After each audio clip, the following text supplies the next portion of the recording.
Now, let's say we have a formula ay minus 6 equals by plus 3, or an equation. And suppose we have to solve for y. And let's say y is the number we are interested in figuring out. So we solve for y. So what do? It's like solving any other equation that we've done so far in solving linear equations. Now, remember that y is your unknown. So collect all the terms containing y on one side. So let's say I want all my y's on the left. Before I try to solve it, that's what I try to do. Simplify all the entire expression on the left and on the right, and then collect all the y's on one side because I'm trying to solve for y.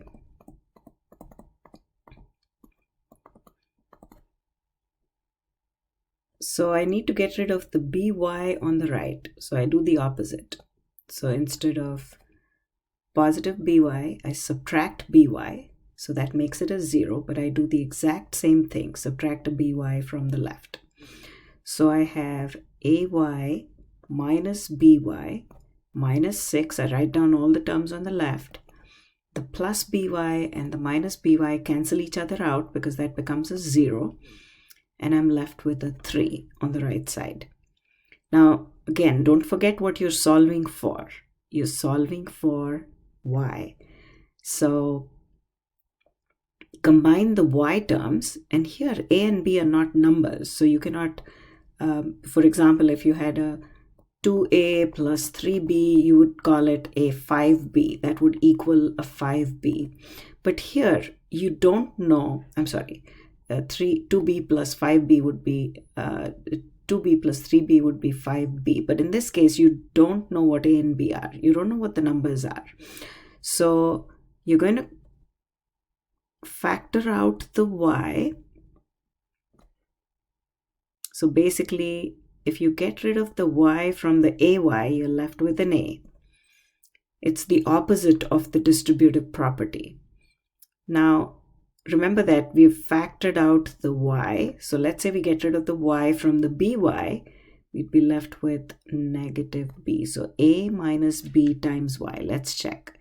A minus b times y is equal to ay minus by. So do you see that the distributive property says multiply each term with y, but we've done the opposite. We've factored out the y and got a minus b, which is the same as a minus b times y. So this is called factoring out. So that is minus 6 equals 3. Now remember what we're trying to solve for. We're trying to solve for y. Now we have a single term containing y. Now all we have to do is get rid of the 6 by adding a 6 on the left and adding a 6 on the right. So we have a minus b times y. Remember the commutative property, I can write y on either side, equals, that becomes a 0, and that is equal to a 9. Now remember what we're doing again. We're trying to solve for y. The term a minus b, the quantity a minus b, is multiplied with y. So what we do is, it is just a number. It just looks complicated because we're using symbols a and b. So whatever that number a minus b is, I divide with the exact same number. So I can cancel that out, but I have to do the exact same thing on the right. So I divide both sides by a minus b, and now I've solved for y, and that's equal to 9 over a minus b. Now let's do another one. Let's say I have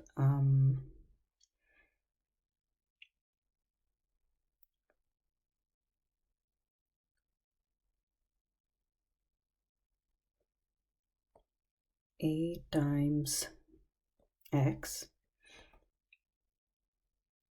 plus 5. Let's say negative a times x plus 5 is equal to 2by minus 7. So let's just solve for y. I'm sorry, this is an, let's make this an x. Not a y, let's just call it an x. Now remember that if you're trying to solve for x, so the question is solve for x. If you're trying to solve for x, you have to get all the terms containing x to one side. You don't know what the number a is. You don't know what the number 2b is. It doesn't matter. So all you have to do is, if you're trying to put all the x's on the left, this is a term containing x. So the only way to get rid of it on the right side is by subtracting 2bx. Negative 2bx is added to both sides, or subtract 2bx from both sides. I combine the terms. Minus ax minus 2bx plus 5 plus 2bx minus 2bx is equal to 0. The reason why we subtracted 2bx on the right is to get rid of it and collect all the x terms on the left side. And negative 7 is left over. Now, we still have to combine all the x terms and make it one single x term. There are two separate x terms here. How do we combine it? As I said, if it's like a 5x minus 2x, then that would become 3x. We know how to do that. But here we don't know what a is, we don't know what 2b is, and as I said, it really doesn't matter. Factor out the x. So from negative ax, if you remove the x, you get a negative a. From the 2bx, negative 2bx, you remove the x, you get minus 2b. And when you use the distributive property, you have to get back the exact same term. Plus 5 is equal to negative 7. Now, remember that now we have a single x term. There's only one x term, and now we're ready to solve for x. I get rid of the positive 5 by subtracting 5 on both sides. So I have x times negative a minus 2b equals negative 7 minus 5 is negative 12. Now x is multiplied to whatever this number is. It doesn't matter. It's a constant or whatever it is. You have to get rid of it, and that's how you can get x by itself. The only way to do that would be to divide both sides by the exact same number.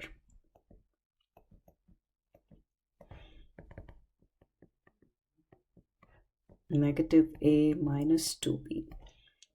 The reason why we do it is because we want to cancel those terms. And x is equal to negative 12 over negative a minus 2b. You've solved for x. You can do a little better. There's a negative in the numerator. I can factor out a negative 1 from the denominator. So when I take out the negative from a, I'm left with an a. When I take out the negative 1 from the 2b, negative 2b, I'm left with a positive 2b. And now I can cancel the negatives. And the expression looks even better with an a plus 2b in the denominator, all positive. So this is like solving linear equations, except that we have other terms like a's and b's, and you shouldn't get distracted by anything. Just focus on what you're trying to solve for. So let's say we have this. 2y equals negative 6x plus 3. This is an equation of a straight line, and you're going to see this a little later in this semester. But let's say I want to solve for y. I can solve for y if I wanted to, which means I want to get y by itself. Look at both sides. If there are any y's on the right, they should be transferred to the left by addition or subtraction. But right now we don't have any. So now we can start solving for y. 2 is multiplied to y, so I'm going to divide both sides by 2. So that's negative 6x plus 3. The entire right-hand side is divided by 2. So I get y is equal to negative 6x over 2, each one plus 3 over 2. If it's addition or subtraction, that each one is divided by 2. If it's multiplication, then it's different, but if it's addition or subtraction, each one gets a 2. So y equals 2 goes 3 times into 6, so that's negative 3x plus 3 halves. So this is an equation of a straight line. It's called the standard form. It's in the form y equals slope times x plus constant y-intercept b. Now I can take the same equation. I can take the same equation and solve for x if I wanted to. I can get x by itself. So I have x on this side. I'm going to keep it on that side. I'll keep the x term on this side. Look on both sides. Is there any x term on the left which needs to be transferred to one side? The answer is no. So now you can start solving for x in this case. So the first thing is to get rid of this 3. 3 is added to the right hand side. So the way to get rid of it is by subtracting a 3 on both sides. So you have 2y minus 3 is equal to negative 6x. Remember what our goal is. Don't ever forget what we're trying to solve for. We're trying to solve for x. And what's extra is a negative 6 that's multiplied to x. So the same rules that we used for solving linear equation applies. We're going to divide both sides by negative 6. Because negative 6 is multiplied to x, you divide. The opposite is division. But do the same thing on both sides. Cancel the negative 6's and you have x equals, and then each one is divided by negative 6. And then you simplify to get, cancel 2 goes 3 times, 3 is in the denominator, so it's negative 1y over 3. Negative and negative make a positive, half equals x. So x is, I could just flip the sides and it'll become x equals negative y over 3 plus half. So what we've done is we've taken the same equation and solved for x instead.